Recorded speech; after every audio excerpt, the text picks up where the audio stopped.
Bonsoir. La plupart des gens pensent que ce qui se fait dans les films, dans les mangas ou dans les dessins animés ne sont en réalité que de la science-fiction ou des trucs dans le genre. Mais laissez-moi vous dire que vous n'avez raison qu'à seulement 10%. Eh bien, ce qui se fait dans ces différents mangas ou ces différents films, laissez-moi vous dire que nous avons également la chance de le faire via les livres, les bouquins, les enseignements, les mentors, les maîtres à penser, etc. C'est en fait dans l'obligation d'un individu de passer son temps à s'améliorer au fil des jours, voilà, de s'améliorer jour par jour. Et c'est ce qui nous est partagé en fait par le biais de ces différents mangas, de ces différents dessins animés, ou je sais pas si vous voyez, tout le monde a déjà vu au moins un film ou au moins un dessin animé dans sa vie depuis qu'il était jeune. Voilà. On a cette tendance à voir le héros du film ou voilà, après une longue absence, voilà, revenir avec de nouvelles facultés ou de nouveaux pouvoirs, des trucs dans le genre. Et bien ces différents pouvoirs ou ces différentes facultés, voilà, il revient avec ces différentes facultés pour pouvoir combattre le méchant évidemment. Donc ces différentes facultés pour nous, les êtres humains, c'est bien évidemment les livres, les compétences que nous devons sans cesse continuer à améliorer, voilà, notre connaissance et tout ça, tous nos horizons en fait. Et dans cette vidéo, voilà, vous allez découvrir en quelque sorte les différents livres, voilà, depuis que je parle, les différents livres qui m'ont permis en fait d'atteindre le niveau où je suis actuellement. Voilà, les différents livres qui m'ont permis de me dépasser, d'assouvir mes aspirations, même si je ne suis qu'au début. Voilà, ces différents livres qui m'ont permis d'être qui je suis en fait. Ces différents livres qui m'ont donné la force, le courage de me présenter ici devant vous afin de partager mes expériences. Et bien sans plus tarder, nous allons passer au vif du sujet via une petite histoire concernant un jeune homme, voilà, appelé Kasmaldeen Djenga, autrefois loser, et tout ce qui va avec. Voilà, à tout de suite.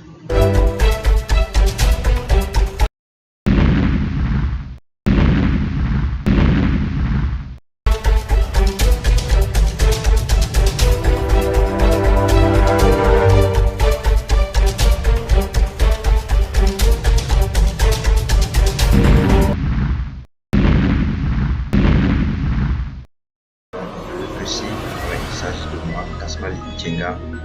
Cette histoire commence après l'obtention de mon BEPC. Enfin, j'avais eu mon BEPC, mais comment? Voilà, c'est ce que nous allons découvrir dans cette vidéo. Eh bien, je tiens à rappeler, petite parenthèse, que moi je suis d'une nature paresseuse, voilà, intéressant. Je m'y donne à fond en fait, jusqu'au bout. Donc, rassurez-vous, je ne vais pas me lasser de la chaîne parce que je suis là pour partager mes expériences. Voilà. Revenons à notre histoire. Eh bien, l'histoire commence après l'obtention de mon BEPC.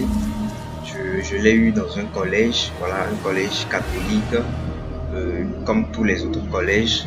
Maintenant, après l'obtention de mon BEPC, je devais passer en classe de seconde. Alors, j'ai changé d'établissement, j'ai changé d'école. Je suis parti dans une école technique, voilà, où il fallait obtenir une moyenne de 11 sur 20 afin de passer en classe supérieure, bien évidemment. Je le savais très bien, seulement, je vous l'ai dit, je suis de nature paresseuse. Alors je me suis arrangé au premier trimestre pour décrocher 10 de moyenne sur 20. Eh bien, vous voyez un peu l'écart qui s'est creusé. Je me suis arrangé pour avoir 10 de moyenne sur 20. Et nous savons pertinemment que j'étais sous la planche. En fait, j'avais un camarade, voilà, on était ensemble, toujours ensemble. Je me suis arrangé pour avoir 13 de moyenne sur 20. Et bien, je tiens aussi à rappeler que à cette époque-là, dans une école technique, quand tu t'arrangeais pour avoir 13 de moyenne sur 20, eh bien, tu étais un peu au top des boss, quoi. Voilà, au top des boss. Une école technique à cette époque-là, c'était pas vraiment de la tarte, voilà. Et bien, continuer sur ma lancée. Seulement, changer après la lecture d'un seul livre. Je vais vous le montrer. Voilà, il s'agit là du livre qui a changé toute ma vie en fait. Réfléchissez, devenez riche. Vous voyez bien, vous voyez l'état dans lequel il se trouve. Vous voyez, je ne compte plus le nombre de fois que j'ai lu et relu ce bouquin. Il m'a vraiment changé la vie en fait. Voilà, je vais le laisser là pour le moment. C'était un jour, je m'apprêtais à aller au lycée. Voilà, je m'apprêtais à aller au lycée. Je devais passer à la douche en fait. En entrant dans la cuisine, j'ai vu sur le sol de la cuisine ce livre, exactement ce livre qui était posé sur le sol de la cuisine. Je l'ai vu poser là. Je me suis dit, tiens, qui est-ce qui a posé ce livre? En fait, je ne savais même pas qui avait acheté ce livre, qui plus est, qui l'avait posé là. Moi, je sais que je l'avais retrouvé là, je l'ai ramassé et puis c'est tout. Voilà, je savais pas qui l'avait acheté, qui l'avait posé. Moi, je l'avais ramassé et puis c'est tout. Je l'ai pris, je l'ai mis dans le sac et ma journée a commencé. Voilà, ma journée a commencé. Je suis parti à l'école, j'ai suivi les cours. Normalement, je suis revenu à la maison. J'ai vécu ma vie en fait, j'ai continué à vivre ma vie. Et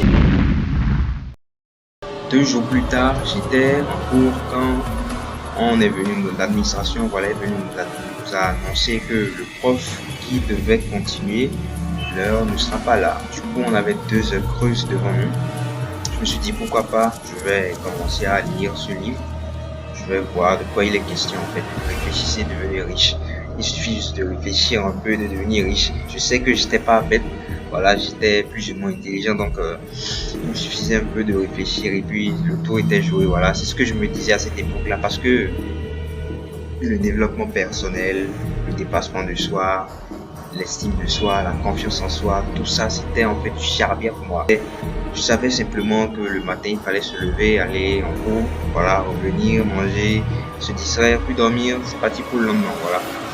Donc je me suis dit pourquoi pas commencer à lire ce bouquin. J'ai commencé à le lire petit à petit. Bon, c'était que 2 heures, je ne pourrais pas le terminer en 2 heures évidemment.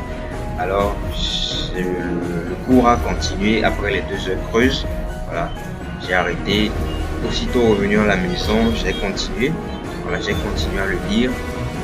Petit à petit, j'ai continué à le lire. Et puis, une fois ce bouquin terminé, et je vous assure, j'ai terminé ce bouquin en 2 jours. Moi qui auparavant n'avais jamais touché un livre, je vous assure, jamais touché un livre en tant que tel, qui plus ou moins lire ce livre jusqu'à la fin, putain. Je vous le dis, sans filtre en fait, je vous le dis. Un mercredi soir, principalement, ce n'était pas le cas en fait. Ce n'était pas le cas, je m'explique. J'étais rentré un mercredi soir, voilà, après avoir terminé la lecture du livre, j'étais rentré un mercredi soir à la maison. Je me suis allongé, évidemment comme tous les autres mercredis, je me suis allongé. Mais il y avait quelque chose de différent en fait. Je me suis allongé au bout de, disons, en fait je ne dormais pas en fait parce que après avoir lu ce livre, en fait j'ai senti qu'il y avait eu un changement. En fait, j'ai senti effectivement qu'il y avait eu un changement. Et bien ce changement venait d'où? Je vous pose la question si vous m'avez bien suivi. Ce changement venait du fait que j'avais eu 10 de moyenne, alors que je savais pertinemment qu'il fallait avoir 11 de moyenne pour mes trimestres. Pour la première fois, depuis que j'avais quitté le cours primaire, quelque chose commençait à me gêner personnellement. Parce que moi, je vous l'ai dit, je suis de nature paresseuse, je me lasse très vite. Pour moi, c'est qu'il faut vivre ma vie et puis c'est terminé quoi. Mais là, pour la première fois, j'ai senti que quelque chose me gênait en fait. Parce qu'après avoir lu ce livre, j'ai senti qu'un individu, un être humain, est capable de choses bien plus supérieures que ce dont je suis capable là actuellement. Et c'est ce qui me frustrait de l'intérieur en fait. Alors, je savais qu'il y avait quelque chose, qu'il fallait que je change immédiatement quelque chose. Mais quoi, je ne savais pas. Et bien c'est là que le déclic est arrivé, voilà. Je savais même pas ce que signifiait déclic avant, je savais pas. Voilà, j'étais couché là. Je me suis allongé, je dormais pas en fait, mais je m'étais allongé, j'étais là. J'ai fini par m'assoupir, bien évidemment, j'ai fini par m'assoupir. Quelques temps après, j'ai reçu comme un éclair dans ma tête en fait. J'ai reçu comme un éclair dans ma tête, transmettant qui m'avait transmis en fait un message. Et ce message disait quoi? Kasmal, réveille-toi, lave ton uniforme et va prendre tes cours. Je le répète, ce message était très distingué et disait ceci: Kasmal, réveille-toi, lave ton uniforme et va prendre tes cours. Évidemment, pour les lire, mais d'où venait ce message, je n'en savais absolument rien. C'est ma conscience qui me parlait, je n'en savais absolument rien. C'est le Tout-Puissant qui me parlait, je n'en savais absolument rien. Moi, ce que je sais, c'est que j'ai entendu cette voix et il fallait que j'obéisse en fait. C'était un peu comme si, disons, j'étais devenu une autre personne en fait. C'est comme si j'étais devenu littéralement une autre personne. Alors, je savais, en fait, c'était contre mon gré, mais ça me faisait du bien. C'est justement ce qui est le plus bizarre là-dedans.